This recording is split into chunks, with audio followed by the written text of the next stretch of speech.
In the 54-year history of the Vancouver Canucks, they do not have a single championship. Meanwhile, in the 4 seasons that the Abbotsford Canucks have existed, they now all of a sudden have their first AHL Calder Cup championship. Let's go, baby. The Abby team has done it, and they have won it 3-2 in game number 6 against the Charlotte Checkers to win it all. 4-2 the series, 3-2 the final, and Abby is coming back home with the championship in what was a really entertaining hockey game.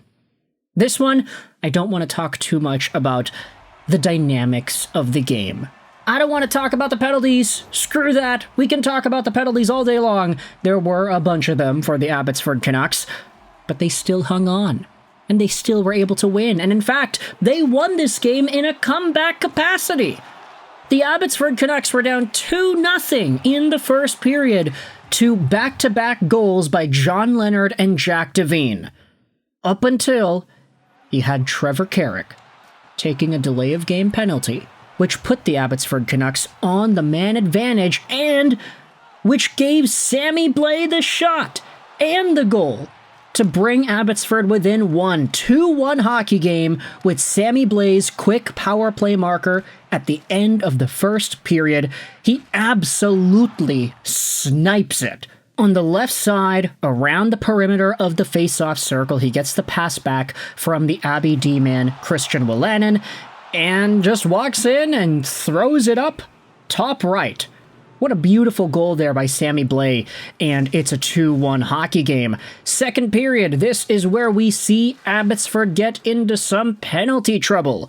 A whole bunch of power plays for Charlotte in the second period, but the Abbey Canucks, they kill them all off, and instead, you have Danila Klimovich 3 minutes in, tying the game up. This was also a very nice goal to watch too. Klimovich has been so clutch in the times in which he decides to score.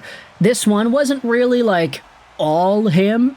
It was a pretty good play by Chase Wooters to throw the puck out in front and drive it towards the goal. He absolutely dangles his way to the front of the crease by Kaapo Kähkönen, and Klimovich is there to put in the rebound. Big net front scramble. Charlotte can't clear it. Klimovich scores on what is Abbotsford's 7th shot of the game. Skip past all the power plays, skip past what was called and what shouldn't have been called, also skip past things that maybe should have been called as well, but weren't, and you have yourselves a shift towards the end of the second period with Linus Karlsson, Max Sasson, Arshdeep Bains, Wolanin, and Jet Wu. That may have just been the Abbotsford Canucks' version of the shift. Do you remember the shift?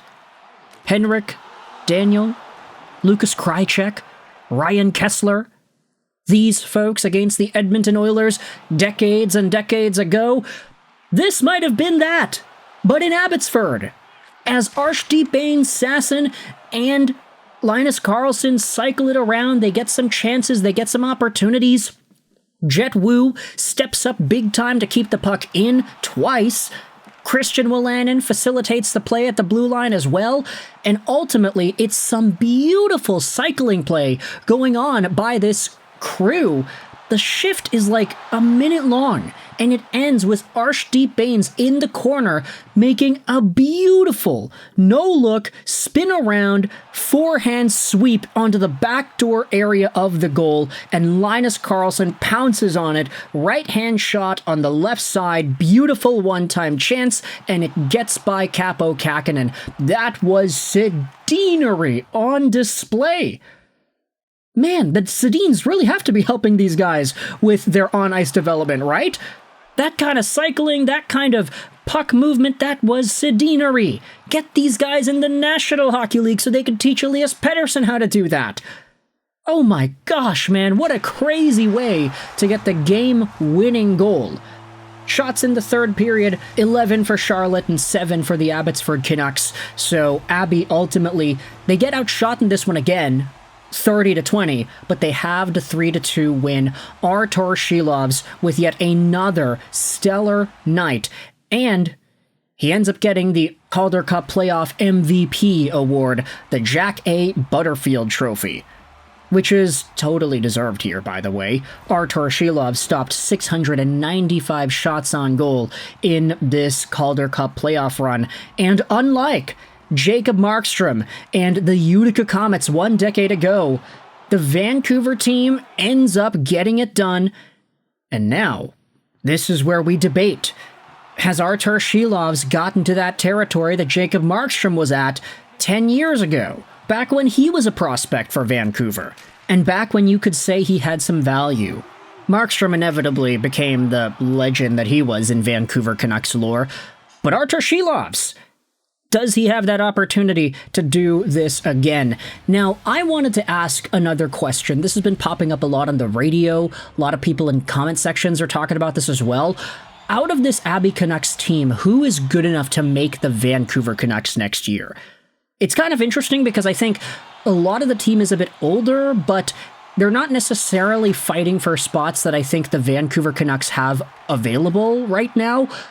Like, nobody on this Abbey team is going to come in and be a top-line scorer for Vancouver next year, or even a top-6 scorer. I guess if you wanted to stretch it, you could debate Lekaramaki might have that potential, but it's absolutely not guaranteed. You have guys like Sasson, Carlson, and Baines, who all played so well as a top-scoring line, who all have that dog in them, and who have some tremendous chemistry, that honestly, if you wanted to just cut and paste that top line and bring them to the Vancouver Canucks, I would not necessarily disagree with that. There are some defensemen like Kirill Kudryavtsev and Victor Mancini who displayed very well in this Calder Cup run. I think Kudryavtsev could probably get maybe 15 NHL games next year, depending on who gets injured and what spots are available. Mancini, I think, is probably a lot more of an option for Vancouver just because of the poise that he had shown with the Vancouver Canucks at the end of this recent season. He's very skilled. But then again, we're starting to see maybe his name pop up in some trade conversations as well. If his name could be tossed out there to get a top 6 forward in exchange, who really knows? Then there are the other names. Danila Klimovich, okay, I don't think he's going to play in the NHL next year. Who else? Christian Wolanin, I don't really think so. Arturs Silovs, okay, he is a total other conversation. We can debate whether or not his presence is good enough to thwart away a Thatcher Demko or a Kevin Lankinen. And then you have some of the other names that have been tossed around in there. Chase Wooters, okay, probably not. You have Tristan Nielsen, probably not. Juj Harkera, probably not. I mean, a lot of these guys are on AHL deals, so it's not fully available to the Vancouver Canucks this upcoming season. But for now, the Abbotsford team, they put in some really good work. They ended up getting that AHL Calder Cup championship. I wanted to leave y'all with this. One more comment to make about this entire run before we finish off this video. Francesco Aquilini made a tweet commending the Abbotsford Canucks, saying that they are the 2025 Calder Cup champions. Heart, hustle, and history made. A testament to the hard work, leadership, and character of our players, coaches, and staff. Proud of this team and what it means for Canucks hockey. Hashtag Calder Cup. Hashtag Abbotsford Canucks. Hashtag Team Not For Sale.